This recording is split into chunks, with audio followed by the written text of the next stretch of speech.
once again, it's absolutely sensational late race pace, which fires Morelli to the podium. A brilliant job by the Argentinian. Not just Leo Messi that's making sporting headlines back in Argentina.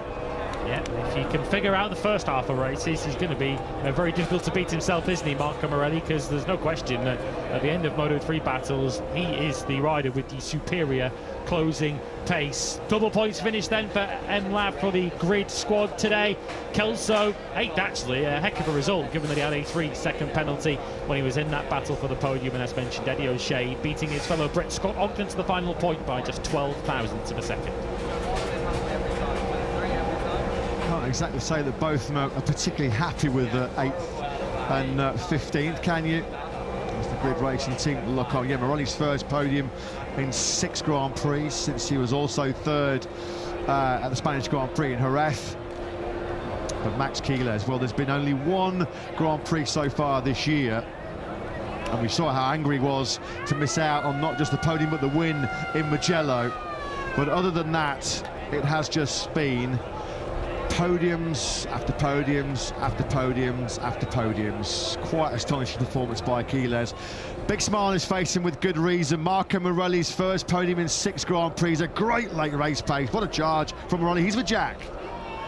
Marco, what a brilliant final few laps they were. You were just inside the top 10, but battled your way through to take what I imagine is a huge podium. Nico saying after some difficult moments, how much does this podium mean? Yeah, to be honest, it was a super difficult race. At the beginning, I started really quite well, which is important for us because in the last races, the start was completely disaster. I lost a lot of positions, so we managed well. But the problem is in the half of the race, I had a mega chata on the front. I lost a lot of grip on the right side, and I said, well, this is done to me. I cannot do anything more. But in the end, I noticed if I change my riding style, was better and don't have chata, no? So in the end, I try to manage this. I adapt. I go faster again. And in the end, I take the podium. Incredible, because I can guarantee you, in the middle of the race, I say, okay, this is top 10, and I will never say this, but hopefully some crash will help me, no? But in the end, I do it by myself. It's really nice and happy. Say thank you to all the people, to my team, because they believe on me. We had a few races that we was struggling a bit more, and now this is the gift. Great ride today, well done. Thank you. Yeah, cracking ride that by Morelli. He has scored points in all 10 Grand Prix so far this season. 7 times he's finished inside the top 10. An Argentinian won a Grand Prix here in Assen back in 2005. Sebastian Porto in the 250cc race on the top step on that occasion. And we'll see the Argentinian flag waving proudly above the podium once again here in the Grand Prix of the Netherlands. You heard it from Morelli there himself. He thought it was maybe going to be at best a top 10. But what a charge he produced in those last 5 or 6 laps. He was arguably the quickest rider on circuit. Impressive pace. He was charging his way through some pretty heavy traffic. Adrian Fernandez, well, he exceeded it. Well, sorry, Guido Pini, his teammate, exceeded the track limit on the last lap, demoted 1 position. He'd already got a 3-second penalty as well for Hanni Pini, so he gets classified in 18th place. Pretty dramatic day once again for Leopard Racing. Both of their riders getting sanctions in that Grand Prix. David Almansten strong once again, but his second to Quiles here in Assen. Let's get his thoughts with Jack. David, another brilliant ride to get onto the podium, pushing Max all of the way. In the end, it looked as though that harder compound rear tyre for Max just paid the difference in those final 3 laps. How pleased are you with your efforts? Yes, of course. It was a very good weekend to prepare the race. And I started very strong. My feeling with the bike was perfect, I think. And yes, I pushed in the limit lap by lap, and later in the finish laps I need a little bit with the rear tire because I have the soft one, but well, I prepared very well the last sector, but in entering the left corner I lose the rear part and I lose all. But well, it was a very good weekend and we are very happy. Top job today. Thank you. Yeah, as he mentioned, thanks Jack, thanks to David Almanza, it was just that mistake, wasn't it, at turn 9, the bolt on the last lap as he was trying to set himself up for a chicane attack on Quiles. We know how good Almanza was on the brakes into that final chicane, but unfortunately, we were denied that thrilling finale because it was just that crucial mistake. He was trying to be eager to get on the power, wasn't he, through 9 to set himself up for an attack through the final sector where he'd been strong throughout that Grand Prix, to be fair to Almanza. But Max Quiles, once again, has been phenomenal. Quiles with his 6th win of 2026. He's with Jack. Max, victory number 6 of 2026. You've won in every way possible this year, but to do it around this historic venue at Assen, just talk us through what a moment this is. Yeah, it's always special to win here. So happy with the race. I was comfortable at the beginning, so I said, okay, maybe I don't push now. I leave energy for the end. And yeah, then I said, okay, I think now is the turn to push. I'm going to push and try what happens. And I saw they were struggling behind, so I said, okay, let's keep pushing. And yeah, I could open some gap. Almanza was really fast, but in the last lap I pushed even more, and yeah, I could win it. So it's always special here in Assen.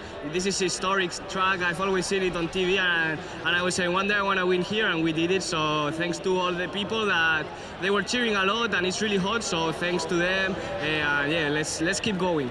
Congratulations. Thank you, thank you. Yeah, the TT Circuit Assen, you speak to any rider, it's one of those hallowed venues that they really do want to have success at. Max Quiles then now can add a Dutch Grand Prix to his rapidly expanding winning trophy cabinet. That was the key move he made at turn 8 at Steckenval.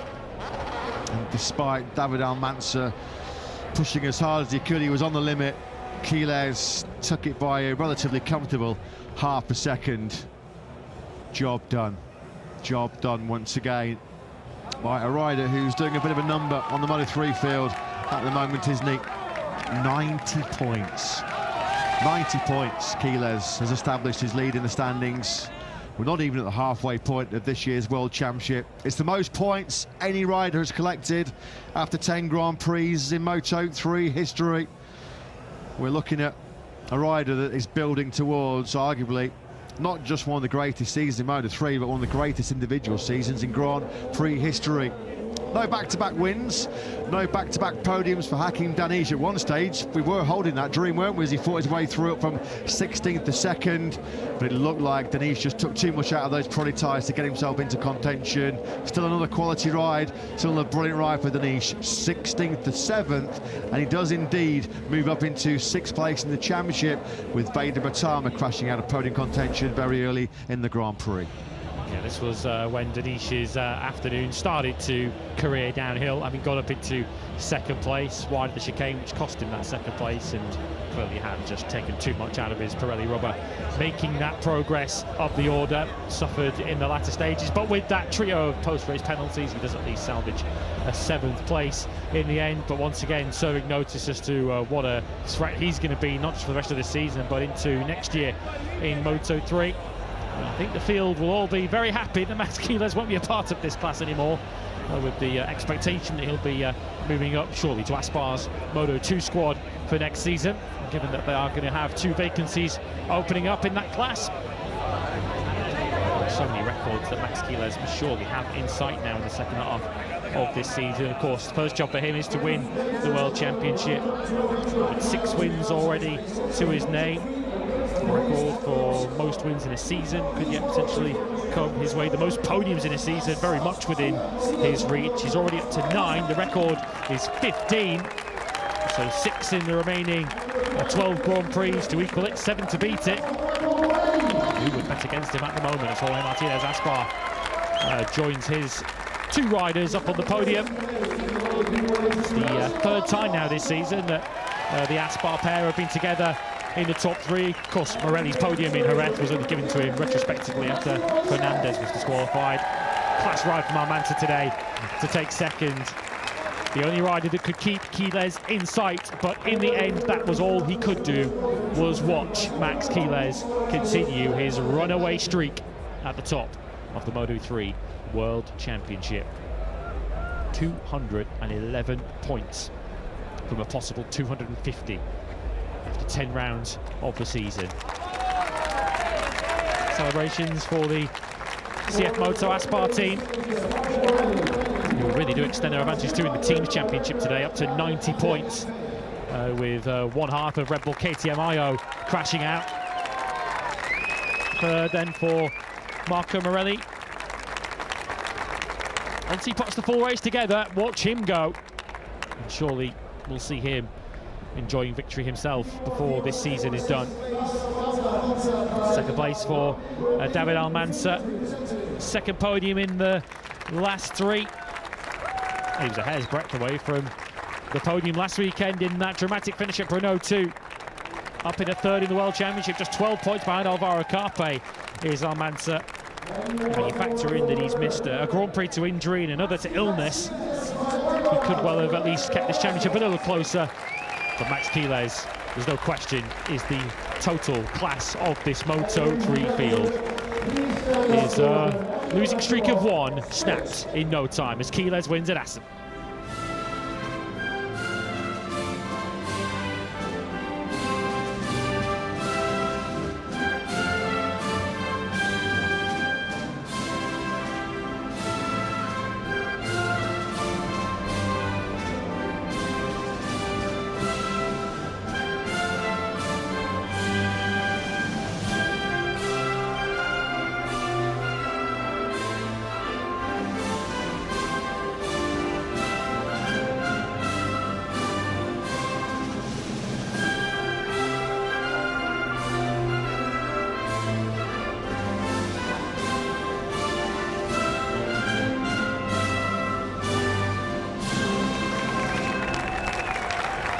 Max Quiles conquers the Cathedral, and he did it in dominant style. The biggest Moto3 victory here in Assen since 2018. He becomes just the fourth rider in Moto3 history to podium in 9 of the opening 10 rounds. He has been once again on a different level. Unrivaled domination this by the 18-year-old, who will be moving up to Moto2 next year. And as he mentioned, he's a bit of a student of the history of the sport, and he knows that it was a big, big win, this one. To win the Grand Prix of the Netherlands here at the iconic TT Circuit Assen, it is always something very, very special. One a rider wants to have on their CV. As Almanza makes sure that he's going back with an empty Prosecco bottle, and quite rightly so, because he worked hard for that one after 20 laps here in Assen. But it is a double podium for Aspar, and Max Quiles will take a 90-point lead in the World Championship to our next Grand Prix in the Sachsenring. Max Quiles wins the Dutch TT. David Almanza kept him honest, but had to settle for second place. Marco Morelli with his extraordinary late charge to third. Third and fourth for Argentina, with Valentin Peroni in fourth place. His best result since way back at the beginning of the season. Rios, a career best fifth. Had a very Arte. Danish seventh, Kelso and Fernandez each took 3-second penalties to finish 8th and 9th. Gorman 10th ahead of Salmela, who lost 6 seconds, having initially crossed the line up inside the top 5. Points for Esteban, Yamanaka Batelli and Eddie O'Shea. Of course, the high-profile retirements, including Carpe, second in the World Championship, and Veda Pratama, who crashed out of that leading group. Of course, Adrian Cruces, another rider, taken down in that leading group when he couldn't avoid Carpe's crash.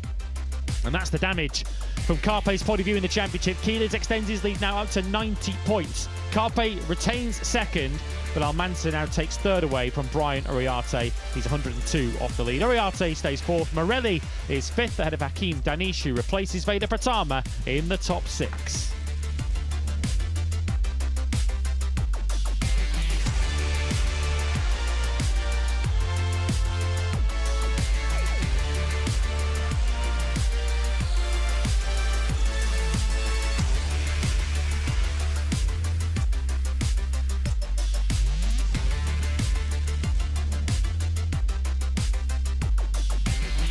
Constructors Championship, KTM's victory today, coupled with the best Honda finishing 5th for Jesus Rios, means that the reigning champions are now 114 points clear. And in the team standings, CF Moto Gaviota Aspar with first and third today extend their lead over Ribble KTM IO to 90 points. IO scoring just the 10 points today with Brian Oriate's 6th place.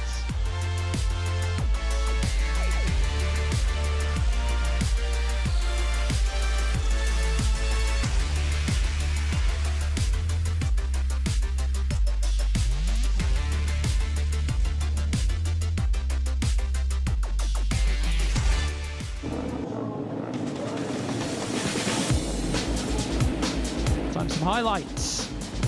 Max Quiles winning from pole position, but it was far from as simple as that. John Kelso getting a good start as he tried to hand NLab Honda a first Moto3 podium. Brian Oriate, a big mover as he moved up from third to second into turn 1.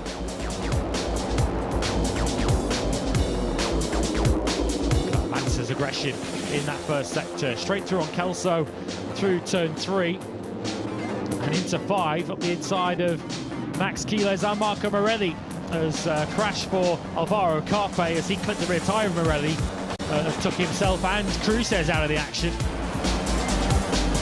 Peter Patama and Hakim Danish, the stars from Southeast Asia last weekend in Brno, both launching themselves straight into the leading battle themselves from their lowly grip positions. Danish ran as high second at one point before he's charged at the order, took a toll on his tyres. Jesus Rios moving briefly up into second himself as he chased a career best result. But as has been the case on a few occasions in Moto3 this season, the cream rising to the top, that being Almanza and Quiles as they proved too strong for their pursuers. Quiles striking into Steckenball. Although he was fast enough to stay with him, Almanza wasn't fast enough to attack him. 2 Tech 3 KTMs were also getting stuck in, although Salmello would lose a top 5 after his 6-second penalty was applied. But nothing could stop Max Quiles today. So every time he's failed to win in 2026, he's won the next one. Max Quiles bounces back once again after the disappointment of Brno. Quiles wins in Assen and further tightens his grip on the Moto3 World Championship.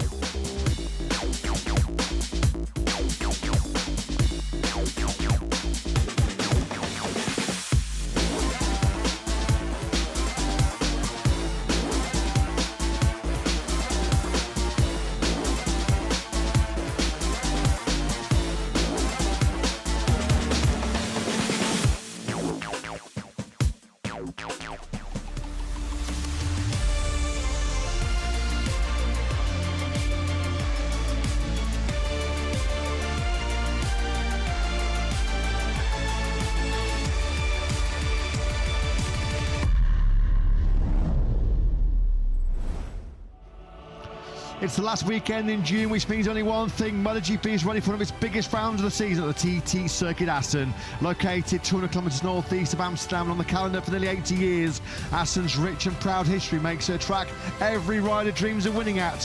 Who will conquer the Cathedral of Speed? It's time to race in MotoGP.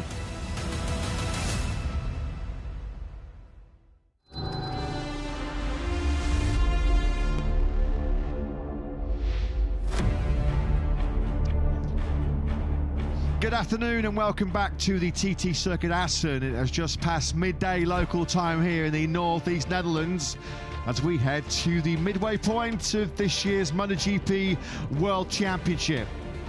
On the weekend here, Chapter 10 well and truly underway here on race day Sunday, that has so far in MotoGP been all about one manufacturer, as Aprilia have been dominant throughout the weekend so far. Coming up later on, over 26 laps in the top class, Jorge Martin will fire away from pole position for the first time as a factory Aprilia rider, as Trackhouse Aprilia look to double up after their sensational performance in the sprint yesterday, with Raul Fernandez victorious, leading over Trackhouse 1-2 with Ayagura. Back-to-back silver medals in the space of 7 days for the former Moto2 world champion. who will be our latest Moto2 World Champion? Well, we're about to take another step towards finding out here in Assen, because up next, over 22 laps, it is the battle for supremacy here in the Intermediate World Championship category. And it's been some week in terms of qualifying for Colombia's David Alonso, who yesterday, with a 135.236, made it back-to-back poles. He was on pole position last weekend in Renault before he suffered last gasp heartache to Ivan Ortola in the closest Moto2 finish of the season so far. A couple of, one surprise name certainly on the front row of the grid. Alberto Ferrandez, Blue Crew Pramac Yamaha rider, on the front row for the very first time Ferrandez has qualified inside the top 10, with Ethan Guevara second in the World Championship, 15.5 points behind series leader Manu Gonzalez coming into this round 10. Huge expectations, high hopes for the riders we've just seen on screens there. The Netherlands ambitions resting on the shoulders of Zonta van den Gorberg. He's running a special home race livery, as you saw there. Zonta qualifying in 14th place. In fact, both home heroes are going from the same row, because Colin Vire on row 5 as well in 15th place. 22 laps then coming up shortly in the company of Matt Burt, Lewis Sotheby in the commentary box, Jack Appleyard down on what is a hot grid, but thankfully not as hot as Friday and Saturday here in the northeast Netherlands. That's for the first time since the Sachsenring last year, the first time in 21 Grand Prix that two Bosca scorers will start on the front row. On that occasion it was Jake Dixon and Tony Arbolino. This time around though, it's two teammates from the Blue Crew. It's Alberto Ferrandez and Ethan Guevara, with World Champs leader Manu Gonzalez. Well, he's going to go from the middle of the third row in 8th place. As always, Lewis, a tough one to call this one. Unpredictable Moto2 has been all again in 2026. This one should be pretty cool to watch. Yeah, really looking forward to this one, with Alonso looking to banish some demons from a week ago after leading for so long, but ultimately being passed at the very last corner by Ivan Ortola. And a bit of a wild card next to him in the form of Alberto Ferrandez. Double front row for the Blue Crew Bosca scorers, as you mentioned. Key opportunity for Guevara to try and gain World Championship points. An opportunity that passed him by a week ago in Brno, when Manu Gonzalez came from the 5th row of the grid to beat him on the very last lap. Once again, Gonzalez, the championship leader, who has looked good in practice, it has to be said. Surprised to see him so deep down the order, but he is playing catch-up from row 3. Behind that front row, which we have mentioned, of course, Alonso, Ferrandez and Guevara. There's quite a significant change to the grid positions thereafter, certainly involving row 2 and downwards. Ital Trans Racing Team rider Dani Munoz had qualified in 4th place on the grid. He was due to head the second row, his best qualifying of the season. Unfortunately, Lewis, there's going to be, there is a penalty coming his way. He's now right at the back. Yeah, he didn't run the correctly homologated aero kit, the fairing on the front of his Ital Trans. We have, of course, seen before Aspar fall foul of that when they didn't have the front mudguard on Holgado's bike in Le Mans, and they were disqualified. So a heavy penalty for the Ital Trans team and for Dani Munoz, who came to Q1, qualified 4th, but lost it all. He goes from the back of the grid. Just to add some context to what you just saw on screen there, if you weren't with us in the Moto3 race, the long lap penalty loop was out of commission due to some overnight rain, which was still in the long lap penalty loop. That has been cleared, so if riders do get that penalty, the long lap penalty loop is open for Moto2 and MotoGP. David Alonso then on pole position for the second time in a week. There's so much expectation, the home hopes resting on the shoulders of Colin Vire. He's 15th on the grid. Let's get some thoughts from Jack. Colin, goes without saying, big pressure coming into this one. A huge crowd here wanting to have something to cheer for. How are you feeling ahead of your home Grand Prix? Not too bad. Qualifying was a little bit difficult, but yeah, I really, to be honest, it didn't show our real pace. I think there's more to give. But yeah, to be honest, I feel quite okay. And yeah, let's see how the race evolves. I will try to attack as much as possible and see from there where we can get. Good luck, have fun. Thank you. Yeah, thanks to Colin Vire. Of course, he is 14th on the grid with the Dani Munoz penalty. Nevertheless, a tough home Grand Prix in prospect for Colin. It's his lowest qualifying since Phillip Island last year. Well, there's the tail of the tape so far this season for Ethan Guevara. His last 5 Grand Prix from Le Mans onwards have been pretty impressive. The win in Le Mans, a podium in Catalonia. He's stringing together a very impressive, consistent season, isn't he, Guevara? 15.5 points, so he sits behind Gonzalez in the championship. Guevara launching from third. And 6 points further back in the title chase is Celestino Vietti, who's promoted from 6th in qualifying to 5th on the grid. Vietti had a problem in practice when he crashed right at the start of the session, which put him in Q1, but he recovered from that. Next to him on the second row is Senna Regis, who has looked good in practice so far. He's now talking to Jack. Yeah, Senna, it's been a great weekend so far. You've looked really fast over one lap and on race rhythm as well. How are you feeling ahead of this? Yeah, feeling really good. We've put together a good weekend so far. Yeah, second row here is not bad. Yeah, I feel like we have decent pace, and that's positive for today. So we just need to get a good start and make some decisive overtakes, because I think, I don't know, a couple of maybe the Bosco Screws ahead, I don't think on paper have the best pace. So yeah, of course David on pole will obviously try to get the head start like last week. So yeah, he will probably be the one to catch at the beginning, but we need to be there at the end, because we know we have the pace at the end to attack. So that's my plan today, and let's see. Have a good one. Thanks. Thanks, Jack. Thanks to Senna Regis. Points in his last 7 starts, all top 10. 5 of those have been top 6s in this rumour about Tech 3 KTM and MotoGP will not go away. Strong rumours that Aegis is a leading contender to slot into Gunther Steiner's top-class project next season. Occupying the 4th place on the grid that Danny Munoz thought was going to be his is now Danny Holgado, as we just saw there on screens. Holgado has qualified top 5 in 7 of 10 Grand Prix. Let's jump 1 row ahead of him though and go to the right, a second in the World Championship, Ethan Guevara with Jack. Yeah, second in the World Championship, firing away from the front row of the grid. This feels like a big race, Ethan. How are you feeling? So the feeling right now is good. In these 2 laps I understand a little bit more, but the goal is arrive in the podium. But my real goal is finish the race in a good position. Good luck. Thank you very much. And happy birthday as well to Ethan Guevara. He turns 22 today. I'll be hoping to celebrate with a podium finish as always. Well, the biggest cheerleader for Alex Screege is always Pedro Acosta. It comes down to high five his great friend for Clint Racing Team, Alex Screege, up from 9th to 8th on the grid. And with the Danny Munoz penalty, it does mean that Joe Roberts will now bumps up 1 row. He qualified 10th, but he starts 9th on row 3. Yeah, the American Racing teammates to complete the top 10 with Philip Salach in 10th place. You could argue that the intact duo are slightly out of position on the grid, because they have both looked very good in practice. They start 6th and 7th. What are their chances? Tom Luty's with Jack. Yeah, we've obviously just heard from Senna, who is fancying his chances, just says he has to be there at the end of the race to compete. For Manu, Tom, I guess he's got similar pace. The issue is coming through from the 3rd row of the grid. Yeah, it makes it not easier, let's say, the 3rd row. I said yesterday the first 2 rows would be easier or would be the best to start into the race. Okay, Manu is now in the 3rd row. Okay, he have a little bit more of challenge, because it's not that easy to overtake here. But yeah, as you said, the pace looks good. I think the job done over the weekend was good, and this is where he rely on. So I think for both riders we can go very positive into this race. Good luck. Thank you. Yeah, thanks, Jack. Thanks to Dynavolt rider coach and mentor Tom Luty. Well, unfortunately, 24 places on the grid, worse off than he was anticipating. Is poor old Danny Munoz. The fairing infringement saw him banished from both qualifying sessions, so he is now right at the back of the grid.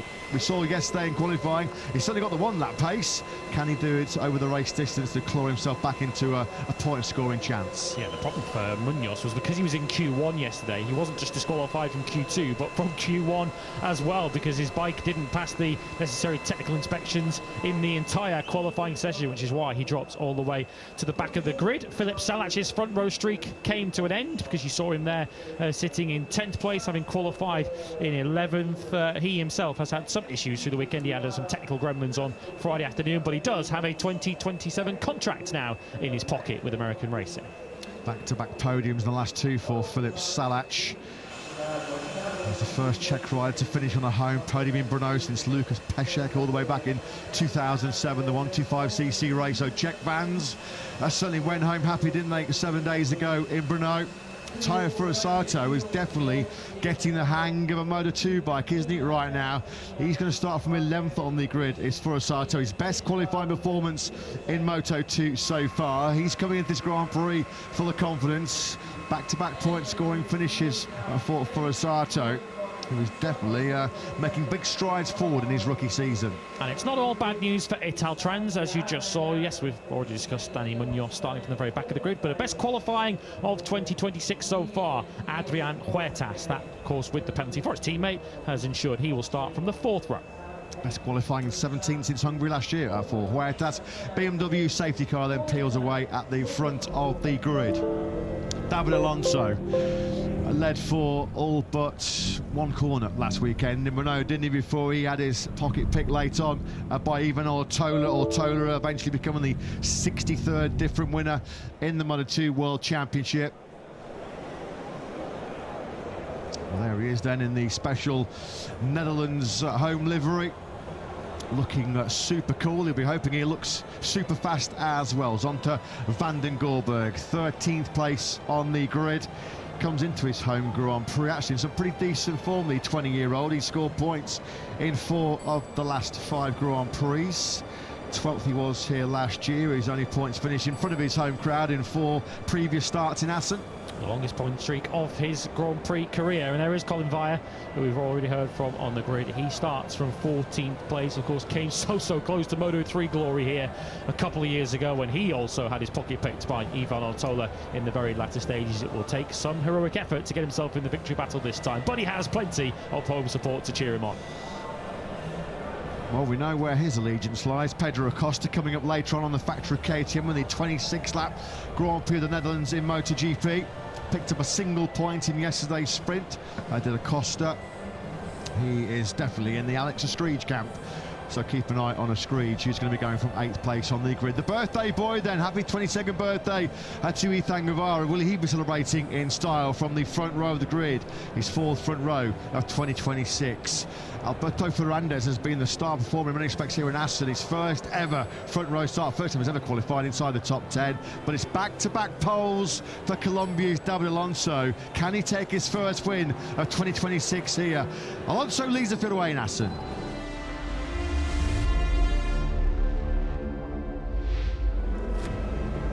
22 laps of TT Circuit Assen to come. This is Moto2, the Grand Prix of the Netherlands. Back-to-back poles for David Alonso. A first front row start in the class for Roberto Ferrandez, out qualifying his teammate Ethan Guevara for the first time. The birthday boy starts 3rd. Dani Munoz had qualified 4th, but disqualified from qualifying yesterday, which promotes Holgado, Vietti and Seneragius onto row 2. Manu Gonzalez, his worst qualifying since Austin. He starts 7th ahead of Alex Escreech and Joe Roberts. Philip Salach, of course, off the back of his home podium last time out. He heads row 4 with Trio Rossato, a career best 11th on the grid, and Adrian Huertas, his best of 2026. The Dutch duo next up, Van den Gorberg and Vire for the home fans on the 5th row ahead of Czech winner Ivan Ortola. Aaron Canet lines up in 16th on the back of 3 consecutive DNFs. He's got Tony Arbolino and Angel Piqueras for company. A 3rd Q1 exit in the row for Denison Chu, which is why he's 19th ahead of Jose Antonio Rueda, and Ayumi Sasaki, who crashed 3 times on Friday afternoon. Luneta, Zuratuza and Garcia next up from 3 substitutes who complete the grid. Ralston, Pavelec and Jorge Navarro, who is in for the injured Barry Baltas. So here we go then, chapter 10 about to unfold here at the TT Circuit Assen in Moto2. What are the nerves like for Alberto Ferrandez, flying away from his first ever front row start? This is how the land lies in terms of the World Championship. Manu Gonzalez with 7 podiums in the opening 9 Grand Prix. That's why he's established a pretty commanding 50.5-point lead in the World Championship. It does not matter what happens here in Assen and at the Sachsenring next time out. He will go into the summer break as the Moto2 World Championship leader, but just starting to show some top form. We've had to wait quite a long time for it, is David Alonso. Pole position last weekend in Renault, did so much of the front running, didn't he, in the Grand Prix of Czechia, but hard to believe Alonso had to wait until round 9 to register his first podium finish of the campaign. A podium which does see him come into this Grand Prix of the Netherlands 5th in the World Championship. The tyre situation could not be simpler for you all watching along with us at home. Soft front and rear for every rider in the field. Perfect, a level playing field then ahead of this 22-lap battle in Assen. There is Danny Holgado, both the Aspire riders. inside the top 6 on the grid.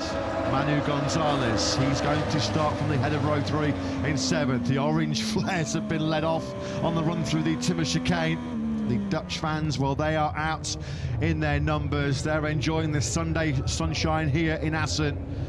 Of course, they've got all eyes on just 2 riders in this Grand Prix, Van den Goorberg and Colin Veijer, alongside each other on that 5th row of the grid.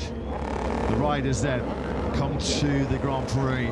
Despite 2 crashes on Friday afternoon, Alberto Ferrandis picked himself up, dusted himself down and starts in the front row of the grid for the first time, alongside his Boscoscola teammate, Ethan Guevara. Keep an eye on Senna Aegis, so Manu Gonzalez is going to come charging through.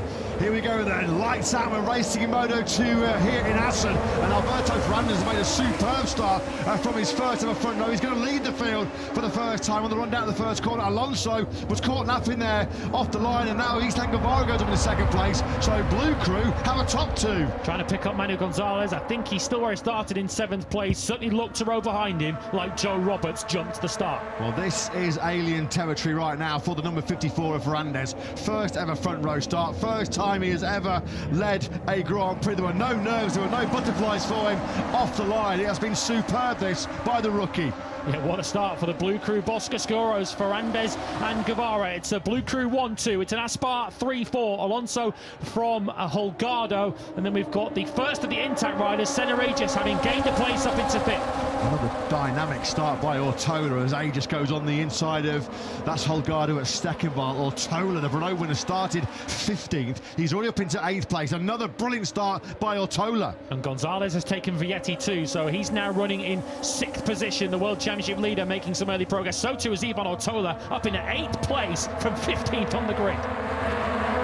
So Ferrandis then it is that leads. Huertas has got himself up inside the top 10. He had a season best qualifying in 12th place.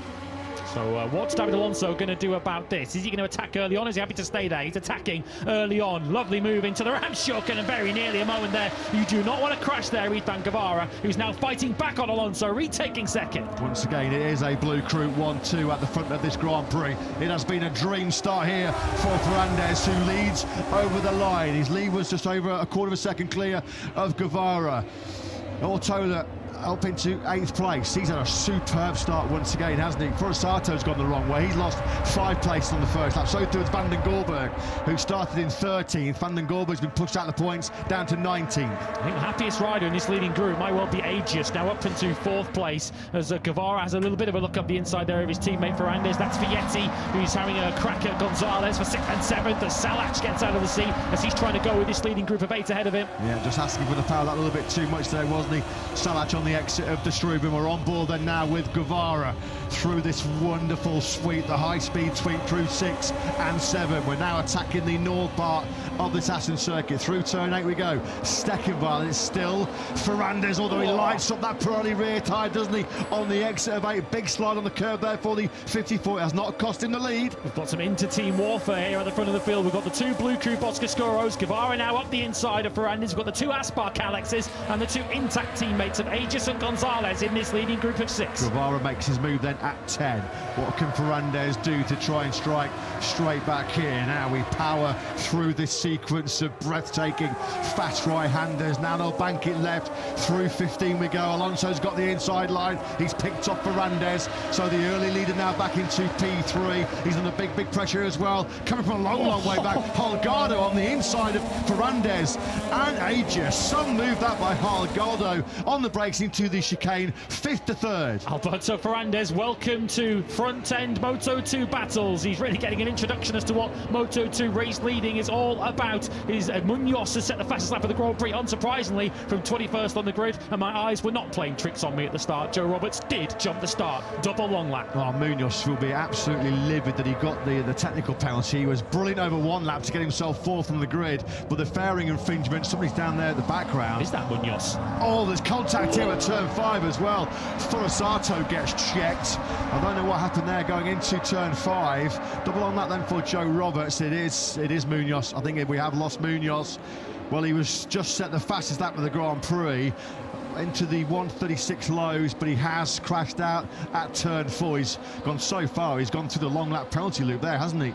Yeah, well, let's hope he's not done some damage. Looked like he was favouring his hand there as Alonso's now having a look. It's now the Aspar pair that are ganging up on Ethan Guevara, who hasn't got his teammate there to act as a rear gunner. Oh, here's Holgado. This has been a brilliant start. Somebody's gone down. Somebody in a headset has gone down. It's Vietti tumbling into the gravel at turn 10. Celestino Vietti then had a big practice crash at turn 5. A nasty high side out of 5 on Friday afternoon. His weekend goes from bad to worse. Vietti now top 6 contention, and that's a massive dent in his championship. He came in this Grand Prix third in the standings. He might lose that third place to Aegis or Alonso. Holgado at the inside of Guevara. He's feeling very racy, isn't he? In these early stages, Holgado taking Alonso 5 corners earlier. He now takes the lead from Ethan Guevara. Well, you better be ahead of Holgado into that Timor chicane later in this Grand Prix, because otherwise you're going to be in a real whole world of pain, because he's so good going into turn 16 on the front end of that Aspar Calix, cutting to a tight inside line, going through 3. There's Guevara in second place. He can't find his way through. Canet's getting the upper hand in an all battle pool. Elfmark VDS bragging rights. He's just taken 12th from Onju. Yep, so both of the intact teammates, Aegis and Gonzalez, have now passed Ferrandez, who's back to 6th place. As Guevara almost cut into the grass there, so desperately wants to get the straightest run out of Distruba. So it's Holgado, Guevara, Alonso, your 1, 2, 3. Aegis, Gonzalez, Ferrandez down to 6th. Ortola's done a heck of a job to get himself from his loaded grid position into this leading battle, and Philip Salac at the moment is just hanging on there in 8th place. This is awesome Moto2 action here, isn't it? In Assen. Here we go then now up into the Bolt, the left-hander. Down the gearbox we go. 96 Holgado it is then, that leads. Holgado is winless since the second round of the campaign. That brilliant victory on our first visit to Goiânia, our first visit to Brazil in over 2 decades. Hasn't done too much front running since that point, has he, Holgado? But he is leading here in the Grand Prix of the Netherlands. Contrasting fortunes so far early on for the 2 home heroes. Via is up to 11th place from his 14th place grid slot, but Van den Gorberg has gone in the other direction. He's gone from 13th down to 70. Yeah, not too much front running for Holgado. This is the first time he's led since round 2 in Goiânia. You're not going to pass Holgado on the brakes into turn 16, are you? And he sort of starts gapping the field. He makes up so much time on the entry to that final chicane. Fastest laps from Ferrandez. PB lap from the rider in 6th place. Hanging on to this 6th place. He tops it out with Gonzalez. Yeah, he's up into 5th place now. Is Alberto Ferrandez not looking out of place, is he, in this leading group? So Manu Gonzalez, rather than looking forwards, well, he is now looking forwards, because Ferrandez has given him that 5th place back again. Yeah, now Ortola leans on Ferrandez going through 4. That means Ferrandez, though, has the inside line crucially through 5. So Ortola just has to stay there in that 7th place. Here is Holgado then. Just behind him, trying to pick up some toe here on the Boscoscura chassis is Guevara. Alonso closing back in on the 2 riders ahead of him. Aegis there in a real strong 4th place. Oh, Aegis was so good, was he, going through 6 and 7. Look how much he closed on Alonso there into Stegema. I thought Aegis was going to make a move there into 8. Yeah, you can see the different strengths and weaknesses of Calix versus Boscoscuro there, as Alonso strong in the faster corners on the Calix than Guevara was. Guevara said pre-weekend he feared that this track wouldn't necessarily suit the Boscoscuro, but he's proving himself wrong at the moment. Yeah, and once again he's been top dog, hasn't he, on the Boscoscuro, their lead rider in the World Championship. Celestino Vietti, another big name Boscoscuro contender, out early in this Grand Prix. An early track limits warning has come the way as well of a Screech. A Screech is currently down in 9th place. Ortola and Salac looking quite racy here at the back of this group. There's confirmation of the progress that Ortola has made. Rapid progress. Ferrandez